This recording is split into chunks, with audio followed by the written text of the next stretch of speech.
மக்கள் ஆண்டவரை பார்த்து சொன்னார்கள், என்னன்னா சிலுவையில் அவர் நமக்காக தொங்கி கொண்டிருக்கிறார், சிலுவையிலே பலியாய் இருக்கிறார். ஆனால் ஜனங்கள் சொல்லும் பொழுது, நீ சிலுவையை விட்டு இறங்கி வா, அப்பொழுது உன்னை நாங்கள் விசுவாசிப்போம்னு சொன்னாங்க.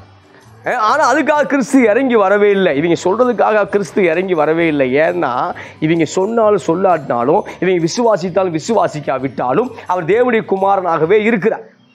ஆமென். எனவே நீ சிலுவையை விட்டு இறங்கி வா, இப்பொழுது விசுவாசிப்போம் சொன்னதை அவர் எடுத்துக்கல. மாறாக அவர் சிலுவையில் என்ன டார்கெட்டுக்கு வந்தார், அந்த டார்கெட்டை, அந்த மிஷனை கம்ப்ளீட் பண்ணி போனதை என்ன செய்கிறோம், பார்க்குறோம்.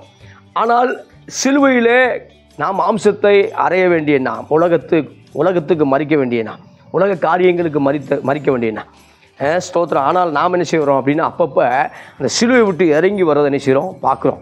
கிறிஸ்து சிலுவை விட்டு இறங்கி வரவில்லை, ஆனால் கிறிஸ்தவர்கள் அப்பப்போ சிலுவை விட்டு இறங்கி வருகிறதை பார்க்குறோம். இந்த நாளில் அப்படி இருப்பதற்கு அழைக்கவில்லை. இந்த இடத்துல